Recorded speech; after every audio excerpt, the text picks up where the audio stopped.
नमस्कार प्रेक्षकांनो, घरोघरी मातीच्या चुली या मालिकेच्या येणाऱ्या भागामध्ये जबरदस्त असा ट्विस्ट येणार आहे। तर प्रेक्षकांनो, आपण बघितलं इथे जानकी ऋषिकेशने छान असा प्लॅन तयार केलेला आहे। ऐश्वर्याला सगळ्यांच्या समोर एक्सपोज करण्यासाठी इथे सारंगच्या खोट्या मृत्यूचं नाटक केलेलं असतं आणि इथे आता ऐश्वर्याला ते खरं वाटावं म्हणून सारंगवरती अंत्यसंस्कारसुद्धा करण्यात आलेले असतात। पण प्रेक्षकांनो, इथे आता ऐश्वर्यासुद्धा कच्ची खिलाडी नाही आहे। ऐश्वर्याला जानकी ऋषिकेशवरती संशय आलेला असतो। ऐश्वर्या आपल्या मनामध्ये म्हणत असते, मला अडकवण्यासाठी या जानकीने नवीन प्लॅन तर तयार केला नाही आहे ना। हा डिफेक्टिव्ह पीस अचानक कसा काय मरून जाईल? मला तर वाटतंय माझ्या विरोधामध्ये सगळेजण मिळून काहीतरी कारस्थान रचतंय। जर इथे आता सारंगचा खरोखर मृत्यू झाला असेल तर मग सुमित्रा आईला अजून त्यांच्या मृत्यूबद्दल काहीच कसं सांगितलेलं नाही आहे असं आता ऐश्वर्याला वाटत असतं। तेव्हा ऐश्वर्या म्हणते की हे सगळे रणदिवे एकत्र येऊन माझ्या विरोधामध्ये काही कट कारस्थानं तर करत नाही ना। तेव्हा इथे ऐश्वर्या म्हणते की जर सगळेजण मिळून आता नाटक करत असतील तर मलाच काहीतरी केलं पाहिजे। मी आता हॉस्पिटलमध्ये जाऊन सुमित्रा आईला सगळं काही सत्य सांगणार आहे। मग एकदा का त्यांना सत्य कळलं की या लोकांचा जर प्लॅन असेल तर त्यांचा प्लॅन माझ्या समोर आल्याशिवाय राहणार नाही असं ऐश्वर्या म्हणते। आणि त्यामुळे प्रेक्षकांनो, ऐश्वर्याने सुद्धा आता एक प्लॅनिंग केलेलं असतं। तर येणाऱ्या भागामध्ये ऐश्वर्या सुमित्राला सारंगच्या मृत्यूचं सत्य सांगायला गेलेली असते आणि तेव्हा इथे जानकीने तिला रंगे हात पकडून ऐश्वर्याला फरफटत इथे आता हॉस्पिटलच्या बाहेर काढलेलं असतं आणि ऐश्वर्याला सुमित्राला काहीही सत्य सांगू दिलेलं नसतं। तर प्रेक्षकांनो, सारंगचं सत्य सांगायला गेलेल्या ऐश्वर्याला जानकीने फरफटत बाहेर काढलेलंच आहे। पण त्याचबरोबर महत्त्वाची गोष्ट म्हणजे इथे जानकी आणि ऋषिकेश यांना आता ऐश्वर्याकडून प्रॉपर्टीचे पेपर मिळवायचे आहेत। त्यामुळे दोघांनी मिळून ऐश्वर्याच्या विरोधामध्ये तिला आता अडकवण्यासाठी चांगलीच रणनीतीसुद्धा आखलेली आहे। त्यामुळे लवकरच रणदिवेचे प्रॉपर्टीचे पेपर पुन्हा एकदा ऋषिकेश आणि जानकी यांच्या हातामध्ये येणार असतात। त्यामुळे इथे आता लवकरच रणदिवेंना त्यांची प्रॉपर्टी मिळणार असते। तर प्रेक्षकांनो, येणाऱ्या भागामध्ये कशा पद्धतीने या गोष्टी घडत जातात आपण सविस्तरपणे बघूया। तर प्रेक्षकांनो, इथे आता ऋषिकेश आणि जानकी या सगळ्यांनी मिळून आता नाटक केलेलं आहे की सारंगच्या मृत्यूचं नाटक करायचं आणि त्याच्यामध्ये आपण ऐश्वर्याला फसवायचं। पण प्रेक्षकांनो, जेव्हा इथे अपघाताची गोष्ट सुमित्राला कळते तेव्हा सुमित्राची तब्येत इतकी बिघडते की तिला हॉस्पिटलमध्ये ॲडमिट करावं लागतं। त्यामुळे डॉक्टरांनी सांगितले की त्यांना धक्का बसेल किंवा त्यांना स्ट्रेस येईल अशी एकही गोष्ट तुम्ही सुमित्राला सांगू नका असं डॉक्टरांनी आधीच सांगितलेलं असतं। त्यामुळे इथे जानकी म्हणते की मला सगळ्यात जास्त काळजी आपल्या घरातल्या लोकांची वाटते। या नाटकामध्ये त्या लोकांना त्रास व्हायला नको असं मला वाटतं। तेव्हा सारंग, ऋषिकेश, सौमित्र सगळेजण जानकीला समजावतात आणि म्हणतात, ऐश्वर्याला जर आपल्याला सगळ्यांसमोर एक्सपोज करायचं असेल आणि तिच्याकडून जर आपल्याला आपल्या प्रॉपर्टीचे पेपर, त्याचबरोबर लता आईंचा पत्ता हे सगळं जर आपल्याला मिळवायचं असेल तर आपल्याला हे नाटक केलंच पाहिजे असं इथे आता ऋषिकेश, सारंग म्हणत असतात। तेव्हा इथे जानकीला सांगतात, काहीही झालं तरीसुद्धा आपल्या घराच्या सुखासाठी आपल्याला हे नाटक करावंच लागेल आणि ऐश्वर्याचं हे सत्य लवकरच सगळ्यांच्या समोर आणावं लागेल। त्यामुळे इथे जानकी आता हे सगळं सहन करत असते। पण प्रेक्षकांनो, इथे आता सारंगवरती अंत्यसंस्कार झालेले असतात आणि ही गोष्ट अजूनही सुमित्राला सांगितलेली नसते। तेव्हा ऐश्वर्या म्हणत असते की सारंग आता या जगात नाही आहे आणि ही गोष्ट अजून या लोकांनी सुमित्राला सांगितलेली नाही। याचा अर्थ काय होतो? हे लोक नाटक तर करत नाही ना? आणि जर हे लोक मला अडकवण्यासाठी नाटक करत असतील ना तर मला आता यांच्या एक पाऊल पुढे जायला हवं। ऐश्वर्या म्हणते की आताच्या आता मी हॉस्पिटलला जाते आणि त्या म्हातारीला सांगते, सुमित्रा आईला सांगते की सारंग आता या जगामध्ये नाही आहे। मला पांढऱ्या साडीमध्ये बघितलं की त्या म्हातारीला हार्ट अटॅक येईल आणि मग तिचा जीव जाता जाता इथे जानकी नाहीतर सारंग जर जिवंत असेल तर तो सुद्धा धावत पळत येईल आणि मग त्या सुमित्राला सत्य सांगतील की हे सगळं नाटक आहे म्हणून। मग मी ह्याच लोकांना एक्सपोज करेन असं ऐश्वर्या ठरवते।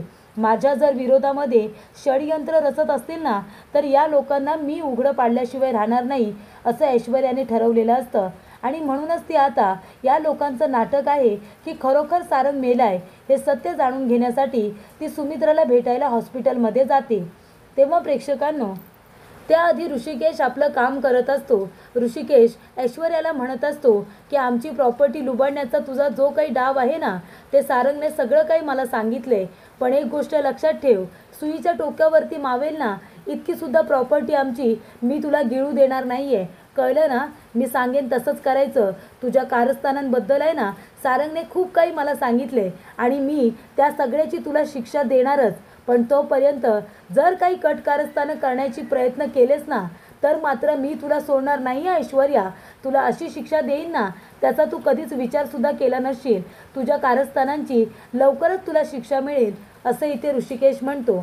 तेव्हा इथे आता प्रॉपर्टीचं सत्य ऋषिकेशला कळल्यामुळे इथे आता ऐश्वर्या पूर्णपणे फसलेली असते, कारण ते सत्य तिला कुणालाही लवकर सांगायचं नसतं आणि तिला लवकरात लवकर ती प्रॉपर्टी विकायची असते।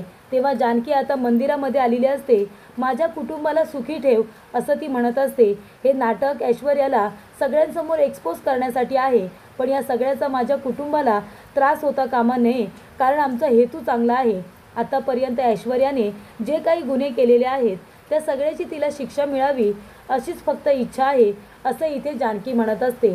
त्यामुळे प्रेक्षकांनो, इथे आता ऐश्वर्या लगेच हॉस्पिटलला यायला निघते। ती म्हणते की सगळे रणदिवे घरी आहेत, तर मला जाऊन त्या म्हातारीला संपूर्ण सत्य सांगायला हवं।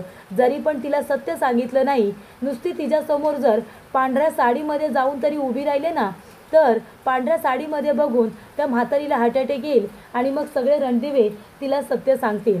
म्हणून इथे आता ऐश्वर्या ही रंगीत साडीमध्ये न जाता पांढऱ्या साडीमध्ये आता हॉस्पिटलला जाते।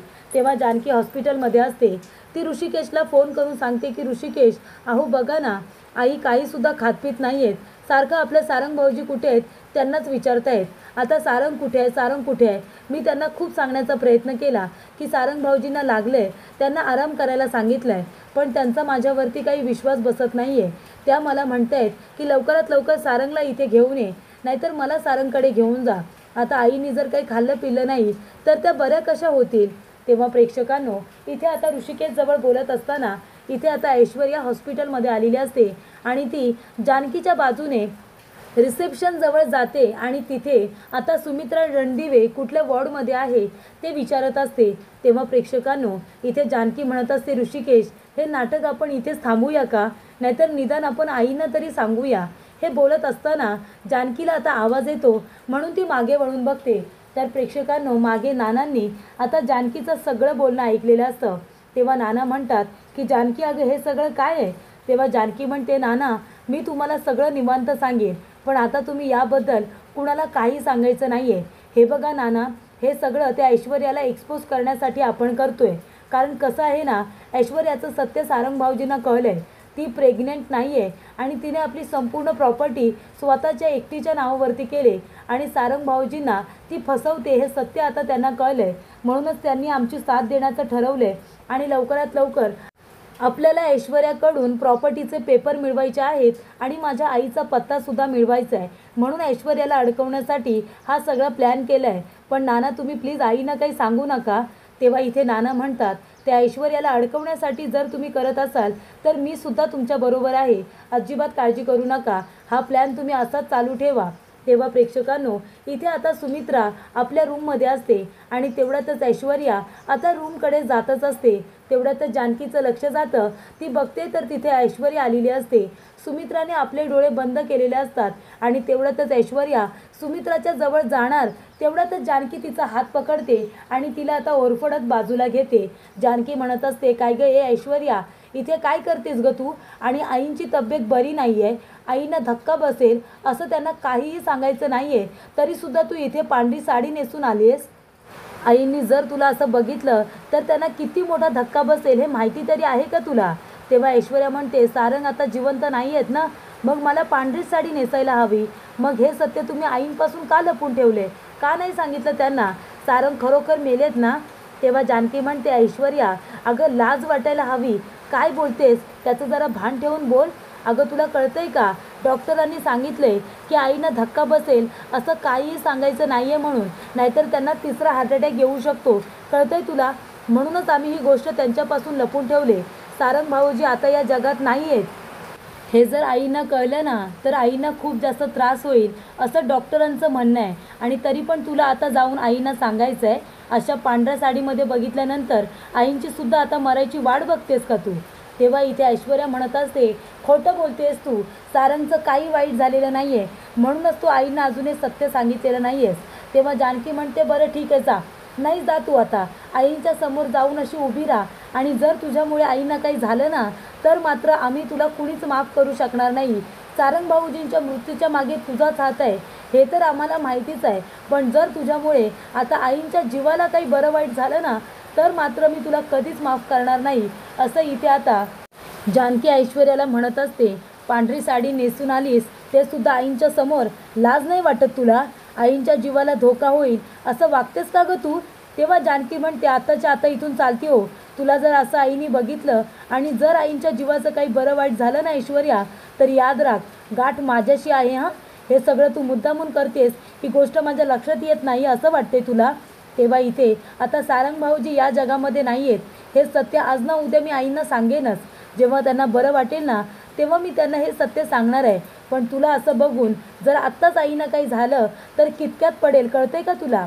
तेव्हा प्रेक्षकांनो इथे आता अशा पद्धतीने जानकी ऐश्वर्याला खडसावून सांगते. तेव्हा इथे ऐश्वर्याला वाटतं की नाही, याचा अर्थ जानकी नाटक करत नाही आहे. सुमित्राला धक्का बसेल असं काही सांगायचं नाही असं डॉक्टरांनी सांगितलं आहे, म्हणूनच जानकी सुमित्रापासून हे सगळं लपवत असेल अशी आता खात्री ऐश्वर्याला पटलेली असते. तेव्हा ऐश्वर्या म्हणते, याचा अर्थ खरोखर आता सारंग या जगामध्ये नाही आहेत. आता मी काय करू? म्हणजे माझं प्यादं तर गेलं, आता माझी कोण मदत करणार? हे लोक आता मला सोडणार नाही. या रणदिवेंना जो काही मी त्रास दिला आहे ना त्यामुळे सगळेजण आता माझ्याकडून बदला घेतील. ते आधी मलाच काहीतरी करायला हवं. तेव्हा इथे ऐश्वर्या म्हणत असते की तशी रणदिवेंची सगळी प्रॉपर्टी माझ्या नावावरतीच आहे, पण आता ऋषिकेशने मला धमकी दिली की तो मला ही प्रॉपर्टी मिळू देणार नाही. आणि त्या ऋषिकेशची एवढी ओळख आहे की तो काहीही करू शकतो. आणि त्यात तो सौमित्र आहेच, तो तर वकील आहे, तो बरोबर मला या प्रकरणामध्ये अडकवू शकतो. सगळे रणदिवे यांनी जर माझ्या विरोधात साक्ष दिली तर ही प्रॉपर्टी मला मिळणार नाही आणि त्याच्यामुळे सगळेजण फसवणुकीचा गुन्हासुद्धा माझ्यावरती दाखल करतील. तेव्हा मी आता काय करू?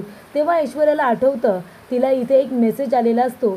त्याच्यामध्ये असं लिहिलेलं असतं की रणदिवेंच्या प्रॉपर्टीवरती सगळ्यांचा डोळा आहे आणि ती रणदिवेची प्रॉपर्टी तुझ्याजवळ आहे, पण ती तुला ते लोक मिळू देणार नाही.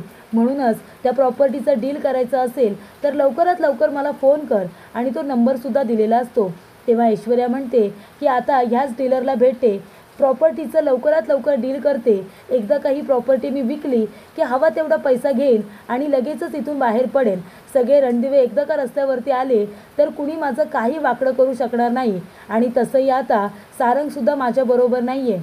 या रणदिवेंना जेवढा त्रास द्यायचा होता तेवढा त्रास देऊन झाला आहे, त्याच्यामुळे लवकरात लवकर ही प्रॉपर्टी विकून टाकते आणि इथून निघून जाते. तसंही मला या रणदिवेंना रस्त्यावरतीच आणायचं होतं ना, ते मी त्यांना प्रॉपर्टी विकल्यानंतर तशी रस्त्यावरती आणणार आहे. त्याच्यामुळे लवकरात लवकर ही प्रॉपर्टी विकते म्हणजे माझा बदलासुद्धा पूर्ण होईल. जी शपथ घेतली होती की रणदिवेंना रस्त्यावरती भीक मागायला उभं करणार, त्यांची प्रॉपर्टी विकल्यानंतर त्यांच्याकडे काहीच उरणार नाही. तेव्हा ऐश्वर्या म्हणते, काय करू? ह्या डीलरला फोन करू का? तेवढ्यातच तिथे ऋषिकेश येतो आणि म्हणतो, ऐश्वर्या एक गोष्ट लक्षात ठेव, आमची संपूर्ण प्रॉपर्टी तुझ्याकडे आहे आणि माझं लक्षसुद्धा तुझ्याकडे आहे. जर काही कट कारस्थानं केलीस तर माझ्यापेक्षा कुणी वाईट नसेल, लक्षात ठेव. तेव्हा इथे ऐश्वर्या घाबरते. ऐश्वर्या म्हणते की ऋषिकेश आता मला सोडणार नाही.